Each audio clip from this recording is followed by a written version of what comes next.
Snow drifted quietly across the city as thousands of homes glowed with warm lights, laughter, and the promise of Christmas. Yet on the top floor of the tallest building downtown, where walls of glass overlooked the sparkling streets below, one man sat completely alone. The room was filled with priceless paintings, antique furniture, and a Christmas tree decorated by professionals, but none of it could silence the emptiness echoing through the mansion-like penthouse. 80-year-old billionaire Arthur Whitmore stared at a single unopened gift resting beneath the tree, knowing no one had placed it there for him. His own staff had wrapped it simply because every Christmas tree was supposed to have presents underneath. As church bells rang in the distance, Arthur quietly whispered to himself that this might finally be the Christmas where no one in the world remembered he was still alive. He had spent decades building one of the greatest business empires in the country, yet somehow, in winning everything, he had lost everyone who had ever mattered. Before we continue, if you believe kindness can change lives, second chances deserve to be given, and even the smallest act of compassion can create miracles, please take a moment to like this video, leave a comment, share it with someone you care about, and subscribe to Kindness Speaks. Your support helps us continue sharing stories that remind the world hope is never truly lost. Arthur had once believed success would protect him from pain. As a young man he had worked through endless nights, sacrificing holidays, birthdays, and family dinners to build Whitmore Industries from a tiny warehouse into an international company worth billions. Every promotion came with another missed memory. Every financial victory quietly stole another piece of the life he intended to enjoy someday. His wife had waited patiently for years, convincing herself that once the company became successful, they would finally have time together. That day never came.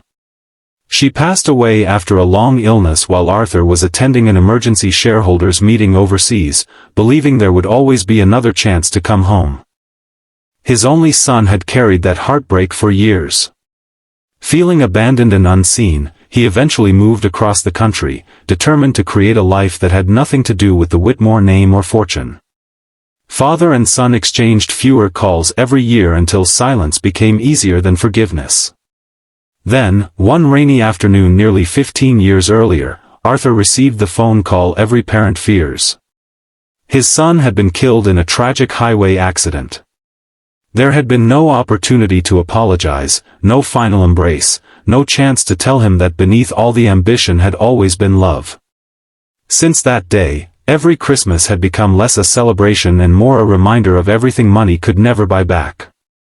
The city admired Arthur Whitmore as a legend. Newspapers praised his generosity because his foundation donated millions to hospitals, schools, and research programs every year. Business magazines called him a visionary. Young entrepreneurs dreamed of becoming the next Arthur Whitmore. But none of those people knew what happened after the cameras disappeared. None of them saw the elderly man eating dinner at a table built for 20 guests while sitting completely alone at one corner. None of them watched him walk through hallways lined with family portraits that seemed to grow quieter with every passing year. His staff respected him deeply, but they also understood that Christmas Eve belonged to families. One by one they wished him a Merry Christmas before leaving early to be with their loved ones. Arthur smiled politely at each farewell, insisting they should never feel guilty for going home. He even handed each employee an envelope containing a generous Christmas bonus. Watching them leave with joyful anticipation was strangely comforting because, at least for a moment, someone in the building still smiled. By early evening the enormous penthouse had become painfully silent. Outside, snow continued falling, softening the city's noise beneath a blanket of white. Arthur poured himself a cup of tea instead of wine. His doctor had warned him about his heart months earlier, but Arthur hardly cared anymore. He wandered slowly from room to room, running his fingers across old photographs. One showed his wife laughing beneath a much smaller Christmas tree in the tiny apartment where they had first lived together. Another captured his son building a snowman wearing a crooked scarf Arthur had forgotten he still remembered. He realized with aching clarity that the happiest pictures in his home had all been taken before he became rich. That truth settled heavily upon him. He found himself wondering how many ordinary families, crowded into tiny homes, were infinitely wealthier than he had ever been simply because they had one another. Several miles away, another story was unfolding beneath the same snowfall. Daniel Carter gripped the steering wheel of his aging pickup truck while trying to ignore the blinking fuel warning light. Beside him sat his 8-year-old daughter Lily, wrapped in a bright red winter coat that had been donated by a local church the previous year. She held a small handmade paper star in her lap as though it were the most valuable decoration in the world. Daniel had never imagined life would become this difficult. Just 18 months earlier he had been happily married, working as an electrician, slowly paying off a modest home.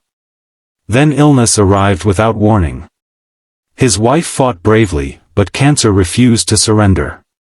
By spring she was gone, leaving Daniel to raise Lily alone while drowning in medical debt.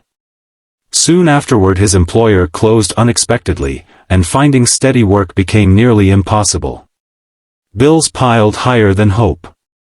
Still, Daniel made one promise to his daughter that he refused to break. Christmas would never disappear.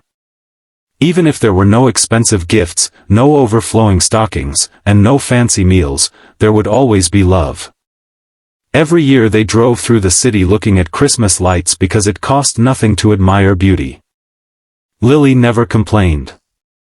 She seemed to understand that her father was fighting invisible battles every day just to keep their tiny apartment warm.